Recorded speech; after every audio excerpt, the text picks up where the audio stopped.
Welcome to Manepata. If you like our videos, please subscribe our channel. ಇವತ್ತಿನ ಈ ವಿಡಿಯೋದಲ್ಲಿ 7ನೇ ತರಗತಿಯ ಅಧ್ಯಾಯ 3 ದತ್ತಾಂಶಗಳ ನಿರ್ವಹಣೆ ಈ ಘಟಕದಲ್ಲಿನ 3.1ರ ಅಭ್ಯಾಸ ಲೆಕ್ಕಗಳನ್ನು ತಿಳಿದುಕೊಳ್ಳುವ. ದತ್ತಾಂಶ ಅಂದರೆ ನಿರ್ದಿಷ್ಟ ಮಾಹಿತಿ ನೀಡಲು ಒಟ್ಟು ಮಾಡಿರುವ ಸಂಖ್ಯೆಗಳ ಸಂಗ್ರಹವನ್ನು ದತ್ತಾಂಶಗಳು ಎನ್ನುವರು. ನಿರ್ದಿಷ್ಟ ಮಾಹಿತಿಯನ್ನು ನೀಡಬೇಕಾದ್ರೆ ಒಟ್ಟು ಮಾಡಿದಂತಹ ಸಂಖ್ಯೆಗಳ ಈ ಸಂಗ್ರಹವನ್ನೇ ನಾವು ದತ್ತಾಂಶ ಎಂದು ಕರಿತೇವೆ. ಮಕ್ಕಳೇ, ಹಾಗಾದರೆ ಸರಾಸರಿ ಅಂದ್ರೇನು? ಸರಾಸರಿ ಅಂದರೆ ಎಲ್ಲ ದತ್ತಾಂಶಗಳ ಮೊತ್ತವನ್ನು ಕೂಡಿ ಅದನ್ನು ಒಟ್ಟು ದತ್ತಾಂಶಗಳಿಂದ ಭಾಗಿಸಿದರೆ ನಮಗೆ ಸರಾಸರಿ ಸಿಗ್ತದೆ. ದತ್ತಾಂಶಗಳ ಸರಾಸರಿಯನ್ನು ತೆಗೆಯೋದು ಹೇಗಂದರೆ ಎಲ್ಲ ದತ್ತಾಂಶಗಳ ಮೊತ್ತವನ್ನು ಕೂಡಬೇಕು, ಇನ್ನು ದತ್ತಾಂಶಗಳಿಂದ ಅಲ್ಲಿರುವಂತಹ ಎಷ್ಟು ದತ್ತಾಂಶಗಳಿವೆಯೋ ಆ ದತ್ತಾಂಶಗಳ ಸಂಖ್ಯೆಯಿಂದ ಭಾಗಿಸಿದಾಗ ನಮಗೆ ಸರಾಸರಿ ಸಿಗತ್ತೆ. ನೋಡಿ, ಸರಾಸರಿಗೊಂದು ಸೂತ್ರ ಇದೆ, ಎಲ್ಲ ವೀಕ್ಷಣೆಗಳ ಮೊತ್ತ ಭಾಗಿಸು ವೀಕ್ಷಣೆಗಳ ಸಂಖ್ಯೆ. ವ್ಯಾಪ್ತಿ ಅಂದ್ರೇನು? ವ್ಯಾಪ್ತಿ ಅಂದರೆ ನೋಡಿ, ಅತ್ಯಂತ ಗರಿಷ್ಠ ವೀಕ್ಷಣೆ ಮತ್ತು ಕನಿಷ್ಠ ವೀಕ್ಷಣೆಗಳ ವ್ಯತ್ಯಾಸವಾಗಿದೆ. ಅಂದರೆ ದತ್ತಾಂಶಗಳಲ್ಲಿ ಕಂಡುಬರುವಂತಹ ಗರಿಷ್ಠ ಸಂಖ್ಯೆ ಅಥವಾ ಗರಿಷ್ಠ ವೀಕ್ಷಣೆ ಮತ್ತು ಕನಿಷ್ಠ ವೀಕ್ಷಣೆ ಅಥವಾ ಕನಿಷ್ಠ ಸಂಖ್ಯೆಗಳ ನಡುವಿನ ವ್ಯತ್ಯಾಸವಾಗಿದೆ.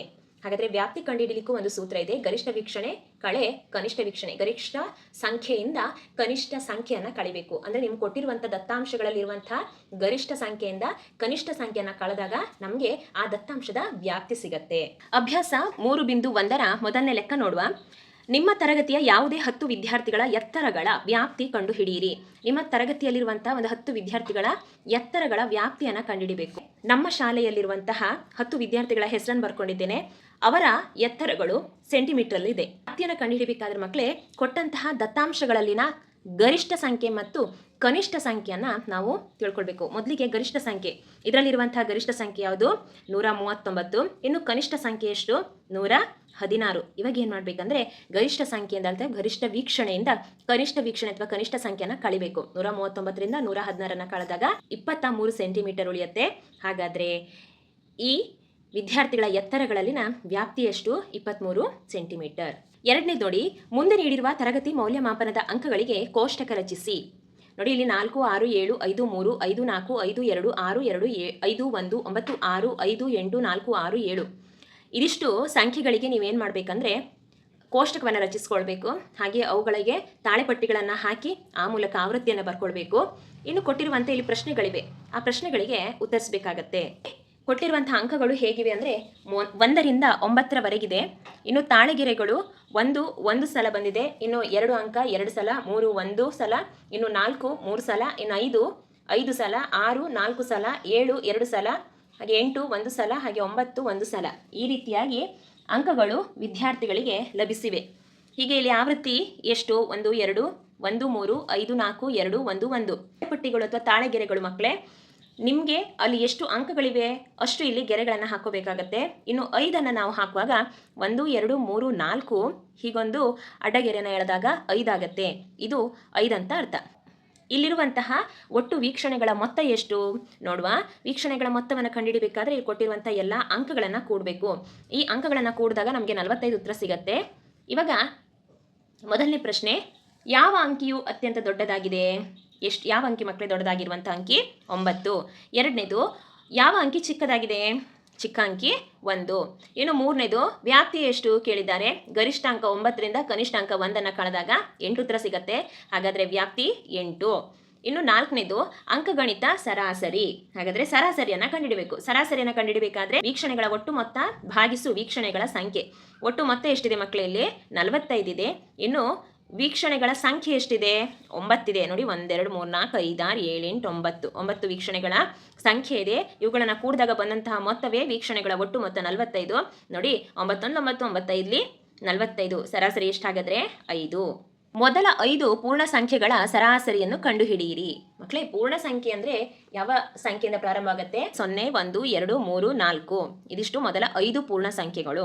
ಇವುಗಳನ್ನು ಕೂಡಿದಾಗ ಮಕ್ಕಳೇ 0 × 1 1, 1 × 2 3, 3 × 3 6, 6 × 4 10. ಒಟ್ಟು ಸಂಖ್ಯೆ ಎಷ್ಟಿವೆ ಮಕ್ಕಳೇ? 1 2 3 4 5. ಇವಾಗ 10ಅನ್ನು 5ರಿಂದ ಭಾಗಿಸಿದಾಗ 5 1 5, 5 2 10, ಸರಾಸರಿ ಎಷ್ಟು ಸಿಕ್ತು? 2. ನೋಡಿ, ಒಬ್ಬ ಕ್ರಿಕೆಟ್ ಆಟಗಾರನು 8 ಇನ್ನಿಂಗ್ಸ್ನಲ್ಲಿ ಗಳಿಸಿದ ರನ್ಗಳು ಮುಂದಿನಂತಿವೆ. ಅಂದರೆ ಒಬ್ಬ ಆಟಗಾರ 8 ಇನ್ನಿಂಗ್ಸ್ನಲ್ಲಿ 58 ರನ್, 76 ರನ್, 40 ರನ್ನು, 35, 46, 45, 0 ಹಾಗೆ ಶತಕ 100 ರನ್ನನ್ನು ಗಳಿಸ್ತಾನೆ. ಹಾಗಾದ್ರೆ ನಾವೇನು ಕಂಡುಹಿಡಿಬೇಕಂದ್ರೆ ಸರಾಸರಿ ರನ್ನನ್ನು ಕಂಡುಹಿಡಿಯಿರಿ. ಏನು ಮಾಡಬೇಕಂದ್ರೆ ಮಕ್ಕಳೇ, ಈ ಎಲ್ಲ ಸಂಖ್ಯೆಗಳನ್ನು ಕೂಡಬೇಕು. ಹಾಗೆ ಇಲ್ಲಿ ಎಷ್ಟು ವೀಕ್ಷಣೆಗಳ ಸಂಖ್ಯೆ ಇದೆ? 1 2 3 4 5 6 7 8 ಇದೆ. ಹಾಗಾಗಿ ಈ ಸಂಖ್ಯೆಗಳನ್ನು ಕೂಡಿ ಬಂದ ಮೊತ್ತವನ್ನು 8ರಿಂದ ಭಾಗಿಸಬೇಕು. ನೋಡಿ, ಇವುಗಳನ್ನು ಕೂಡಿದಾಗ ನಮಗೆ 400 ಸಿಗತ್ತೆ. ಅದನ್ನು ನಾವು 8ರಿಂದ ಭಾಗಿಸಬೇಕು. 8 1 8, 8 50 400. ಹಾಗಾದರೆ ಸರಾಸರಿ ಎಷ್ಟು? 50. 5ನೇ ನೋಡಿ, ಮುಂದಿನ ಕೋಷ್ಟಕವು ಪ್ರತಿ ಆಟಗಾರನು 4 ಆಟಗಳಲ್ಲಿ ಗಳಿಸಿದ ಅಂಕಗಳನ್ನು ತೋರುತ್ತದೆ. ಇಲ್ಲಿ ಆಟಗಾರ ಎ ಬಿ ಸಿ ಅಂತ ಹೆಸರು ಕೊಟ್ಟಿದ್ದಾರೆ. ಒಟ್ಟು ತಲಾ 4 ಆಟವನ್ನು ಆಡಿದ್ದಾರೆ. ಇವಾಗ ಮುಂದಿನ ಪ್ರಶ್ನೆಗಳಿಗೆ ಉತ್ತರಿಸುವ. ಪ್ರತಿ ಆಟದಲ್ಲಿ ಎ ಯ ಸರಾಸರಿ ಅಂಕವನ್ನು ನಿರ್ಧರಿಸಲು ಸರಾಸರಿ ಕಂಡುಹಿಡಿಯಿರಿ. ಎ ಯ ಸರಾಸರಿ ಅಂಕ 14 × 16 × 10 × 10 ಎಷ್ಟು ಬರುತ್ತೆ ಉತ್ತರ ಅಂದರೆ 50 ಬರುತ್ತೆ. ಭಾಗಿಸು 4. 4 ಆಟ ಆಡಿದ್ದಾನಲ್ವಾ, ಹಾಗಾಗಿ 4 4 1 4 4 12 48. ಬಿಂದು ಹಾಕಿದಾಗ ಅಲ್ಲಿ 2 ಉಳಿಯುತ್ತೆ. 50ರಲ್ಲಿ 48 ಕಳೆದ್ರೆ 2 ಉಳಿಯುತ್ತೆ. ಅವಾಗ ಬಿಂದು ಹಾಕಿದಾಗ 20 ಆಯಿತು. 4 5 20. ಉತ್ತರ ಎಷ್ಟು? 12.5. ಇನ್ನು ಬಿ ಯ ಸರಾಸರಿ ಅಂಕ ಕೇಳಿದ್ದಾರೆ. ಅವಾಗ ನೋಡಿ, 0 × 8 × 6 × 4 ಒಟ್ಟೆಷ್ಟಾಯಿತು? 18 ಆಯಿತು. ಇದನ್ನು ಕೂಡ 4ರಿಂದ ಭಾಗಿಸಬೇಕು. ಯಾಕೆಂದರೆ ಒಟ್ಟು ಆಟಗಳ ಸಂಖ್ಯೆ 4. 4 1 4 4 4 16. 2 ಉಳಿಯುತ್ತೆ. ಇಲ್ಲಿ ಬಿಂದು ಹಾಕ್ಕೊಳ್ವಾ, 0 ಸೇರಿಸ್ಕೊಳ್ವಾ 2ರ ಜೊತೆ. ಅವಾಗ 20 ಆಯಿತು. 4 5 20. ಉತ್ತರ ಎಷ್ಟು ಬಂತು? ಬಿ ಯ ಸರಾಸರಿ ಅಂಕ 4.5. ಎರಡನೇ ನೋಡಿ, ಪ್ರತಿ ಆಟದ ಸಿ ಯ ಸರಾಸರಿ ಅಂಕವನ್ನು ಕಂಡುಹಿಡಿಯಲು ನೀವು ಒಟ್ಟು ಅಂಕಗಳನ್ನು 3ರಿಂದ ಅಥವಾ 4ರಿಂದ ಭಾಗಿಸ್ತೀರಾ. ನೋಡಿ, ಸಿ ಆಟ 1ರಲ್ಲಿ 8 ಅಂಕ ಗಳಿಸಿದ್ದಾನೆ. ಆಟ 2ರಲ್ಲಿ 11 ಅಂಕ. ಆಟ 3ರಲ್ಲಿ ಆಟ ಆಡಲಿಲ್ಲ. ಅಂದರೆ ಆಟಕ್ಕೆ ಆತನನ್ನು ಸೇರಿಸಿಕೊಂಡಿರಲಿಲ್ಲ. ಆತ ಆಡಿಯೂ 0 ಅಂಕವನ್ನು ಗಳಿಸಿದ್ರೆ ಒಂದು ಲೆಕ್ಕ ಬೇರೆ. ಆದರೆ ಇಲ್ಲಿ ಈತ ಆಟನೇ ಆಡಿರಲಿಲ್ಲ.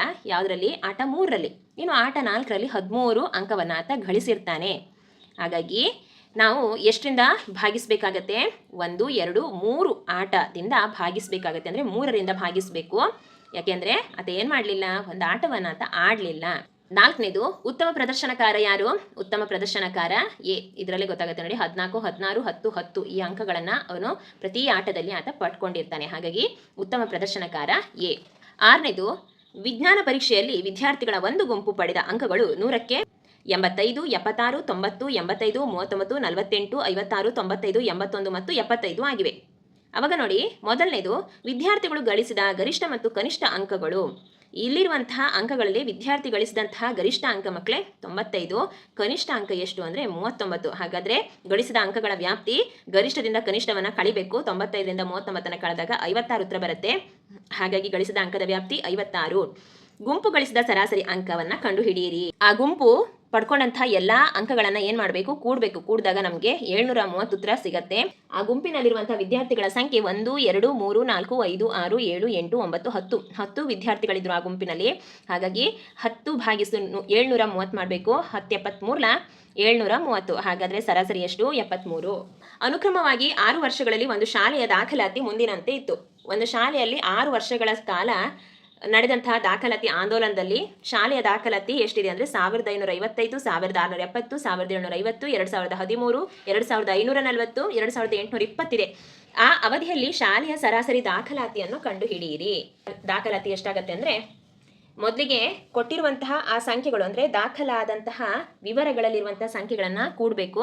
ಕೂಡಿದಾಗ ನಮಗೆ 12348 ಸಿಗತ್ತೆ. ಒಟ್ಟು ಸಂಖ್ಯೆ ಎಷ್ಟಿದೆ? 1 2 3 4 5 6 ಇದೆ. ಹಾಗಾಗಿ 6 ಭಾಗಿಸು 12348 ಮಾಡಿದಾಗ ನೋಡಿ, 6 2 12, ಇನ್ನು 3 ಮಾತ್ರ ತಗೊಳ್ಳಿಕ್ಕಾಗೋದಿಲ್ಲ, 34 ತಗೋಬೇಕು. ಹಾಗಾಗಿ ಇಲ್ಲೊಂದು 0 ಹಾಕೋಬೇಕಾಗುತ್ತೆ. 6 5 30, 4 ಉಳಿಯುತ್ತೆ. 4 8 ಹತ್ರ ಬರ್ಕೊಂಡಾಗ 48 ಆಯಿತು. ಅವಾಗ 6 8 48. ಉತ್ತರ 2058. ಒಂದು ನಗರದಲ್ಲಿ ವಾರದ 7 ದಿನದಲ್ಲಿ ಮಳೆಯ ಪ್ರಮಾಣ ಅಂದರೆ ಮಿಲಿಮೀಟರ್ಗಳಲ್ಲಿ ಮುಂದಿನಂತೆ ದಾಖಲಿಸಿದೆ. ನೋಡಿ, ಸೋಮವಾರ 0.0, ಮಂಗಳವಾರ 12.2, ಬುಧವಾರ 2.1 ಮಿಲಿಮೀಟರ್ ಆಯಿತಾ. ಇನ್ನು ಗುರುವಾರ 0.0 ಮಿಲಿಮೀಟರ್, ಹಾಗೆ ಶುಕ್ರವಾರ 20.5 ಮಿಲಿಮೀಟರ್, ಶನಿವಾರ 5.5 ಮಿಲಿಮೀಟರ್ ಹಾಗೂ ಆದಿತ್ಯವಾರ ಅಥವಾ ರವಿವಾರ 1.0 ಮಿಲಿಮೀಟರ್. ಮೊದಲನೇ ನೋಡಿ, ಮೇಲಿನ ದತ್ತಾಂಶದಲ್ಲಿ ಮಳೆಯ ಪ್ರಮಾಣದ ವ್ಯಾಪ್ತಿಯನ್ನು ಕಂಡುಹಿಡಿಯಿರಿ. ಮಳೆ ವ್ಯಾಪ್ತಿ ಗರಿಷ್ಠ ವೀಕ್ಷಣೆಯಿಂದ ಕನಿಷ್ಠ ವೀಕ್ಷಣೆ ಕಳಿಬೇಕು. ಗರಿಷ್ಠ ಮಿಲಿಮೀಟರ್ ಎಷ್ಟಾಯಿತು? 20.5 ಆಯಿತು. ಕಳೆ ಕನಿಷ್ಠ ಎಷ್ಟಾಯಿತು ಮಕ್ಕಳೇ? 0.0. ಹಾಗಾದರೆ 20.5ರಿಂದ 0.0 ಕಳೆದಾಗ 20.5 ಉಳಿಯುತ್ತೆ. ನೆಕ್ಸ್ಟು ಸರಾಸರಿಯನ್ನು ಕಂಡುಹಿಡಿಬೇಕು. ಕೊಟ್ಟಂಥ ಎಲ್ಲ ಮಳೆಯ ಮಿಲಿಮೀಟರ್ಗಳನ್ನು ಕೂಡ್ಕೊಳ್ಬೇಕು. ಕೂಡಿದಾಗ ನಮಗೆ 41.3 3 ಸಿಗತ್ತೆ. ಹೀಗೆ ವಾರ ಎಷ್ಟು ದಿನಗಳಿವೆ? 1 2 3 4 5 6 7 ದಿನಗಳಿವೆ. ಇದೇ 7/41.3 ಮಾಡಿದಾಗ 7 5 35 ಎಷ್ಟು ಉಳಿತು? 6 ಉಳಿತು. ಈ 6ಅನ್ನು 3 ಜೊತೆ ಹತ್ರ ಬರ್ಕೊಳ್ವಾ? 63 ಆಯಿತು. 7 3 63 ಮಕ್ಕಳೇ. ಎಷ್ಟು ಅಂಕಿ ಆದ ನಂತರ ಬಿಂದು ಇದೆ? 1 ಅಂಕಿ ಆದ ನಂತರ ಬಿಂದು ಇದೆ. ಉತ್ತರ 5.9. ಮೂರನೇ ನೋಡಿ, ಎಷ್ಟು ದಿನಗಳಲ್ಲಿ ಮಳೆಯ ಪ್ರಮಾಣವು ಸರಾಸರಿ ಮಳೆಯ ಪ್ರಮಾಣಕ್ಕಿಂತ ಕಡಿಮೆ ಇತ್ತು? ಸರಾಸರಿ ನಮ್ಗೆ ಎಷ್ಟು ಸಿಕ್ಕಿದೆ ಮಕ್ಕಳೇ? 5.9 ಸಿಕ್ಕಿದೆ. ಅಲ್ಲಿ ಮಳೆಯ ಪ್ರಮಾಣ 5.9ಕ್ಕಿಂತಲೂ ಕಡಿಮೆ ಇರುವಂತಹ ದಿನಗಳು ಯಾವುದೆಲ್ಲ ನೋಡಿ? 1 2 3 4 5. ಹಾಗಾದರೆ 5 ದಿನಗಳಲ್ಲಿ ಸರಾಸರಿ ಮಳೆಯ ಪ್ರಮಾಣಕ್ಕಿಂತ ಕಡಿಮೆ ಮಳೆ ಇತ್ತು.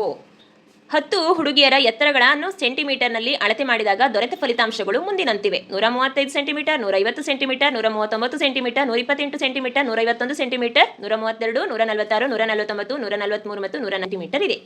ಹಾಗಾದರೆ ಕೆಳಗಿನ ಪ್ರಶ್ನೆಗಳಿಗೆ ಉತ್ತರಿಸೋಣ. ಅತಿ ಎತ್ತರದ ಹುಡುಗಿಯ ಎತ್ತರ ಎಷ್ಟು? ಅಂದರೆ ಗರಿಷ್ಠ ಸೆಂಟಿಮೀಟರ್ ಎಷ್ಟಿದೆ ಇದರಲ್ಲಿ? 151 ಸೆಂಟಿಮೀಟರ್ ಇದೆ. ಅತಿ ಗಿಡ್ಡ ಹುಡುಗಿ ಎತ್ತರ ಎಷ್ಟು? ಕನಿಷ್ಠ ಸಂಖ್ಯೆ ಎಷ್ಟಿದೆ ಮಕ್ಕಳೇ? ಕನಿಷ್ಠ ಸಂಖ್ಯೆ 128 ಸೆಂಟಿಮೀಟರ್ ಇದೆ. ಹಾಗಾದರೆ ಈ ದತ್ತಾಂಶದ ವ್ಯಾಪ್ತಿ ಎಷ್ಟು? ಗರಿಷ್ಠ ಸಂಖ್ಯೆಯಿಂದ ಕನಿಷ್ಠ ಸಂಖ್ಯೆಯನ್ನು ಕಳೆದಾಗ 23 ಸೆಂಟಿಮೀಟರ್ ಸಿಗುತ್ತೆ. ಹಾಗಾದರೆ ಈ ದತ್ತಾಂಶದ ವ್ಯಾಪ್ತಿ 23 ಸೆಂಟಿಮೀಟರ್. ಹಾಗಾದರೆ ಹುಡುಗಿಯರ ಸರಾಸರಿ ಎತ್ತರ ಎಷ್ಟು? ಇವುಗಳನ್ನು ಕೂಡಿದಾಗ ಒಟ್ಟು ಮೊತ್ತ 1414 ಬರುತ್ತೆ. ಇದನ್ನು 10ರಿಂದ ಭಾಗಿಸಬೇಕು. 10 10 141 1410 ಆಯಿತು. ಅವಾಗ 4 ಉಳಿಯುತ್ತೆ. ಒಂದು ಬಿಂದು ಹಾಕ್ಕೊಂಡು 4 ಜೊತೆಗೆ ಒಂದು 0 ಸೇರಿಸ್ಕೊಳ್ಳುವ 40 ಆಯಿತು. 14 40. ಹಾಗಾದರೆ ಮಕ್ಕಳೇ ಸರಾಸರಿ ಎಷ್ಟು ಸಿಕ್ತು? 141.4 ಸೆಂಟಿಮೀಟರ್. 5ನೇ ನೋಡಿ, ಸರಾಸರಿ ಎತ್ತರಕ್ಕಿಂತ ಎಷ್ಟು ಹುಡುಗಿಯರು ಹೆಚ್ಚಿನ ಎತ್ತರವನ್ನು ಹೊಂದಿದ್ದಾರೆ? ಸರಾಸರಿ ಎತ್ತರ ನಮ್ಗೆ ಎಷ್ಟು ಸಿಕ್ತು ಹೇಳಿ?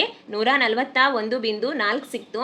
ಅಂದರೆ ಈ ಸೆಂಟಿಮೀಟರ್ಗಿಂತ ಹೆಚ್ಚಿನ ಎತ್ತರವನ್ನು ಹೊಂದಿರುವಂಥ ಜನರು ಎಷ್ಟು ಜನ ಇದ್ದಾರೆ? ಇಲ್ಲಿ 151 151 ಮತ್ತೊಂದು 146 ಮತ್ತೊಂದು 149 143. ಹಾಗಾದರೆ 1 2 3 4 5 ಅಂದರೆ 5 ಜನ ಹುಡುಗಿಯರು ಸರಾಸರಿ ಎತ್ತರಕ್ಕಿಂತ ಹೆಚ್ಚಿನ ಎತ್ತರವನ್ನು ಹೊಂದಿದ್ದಾರೆ. ಇದಿಷ್ಟು 3.1ರ ಅಭ್ಯಾಸ ಲೆಕ್ಕಗಳು. ಮುಂದಿನ ಅಭ್ಯಾಸದ ಜೊತೆ ಮತ್ತೆ ಭೇಟಿಯಾಗುವ. Thank you.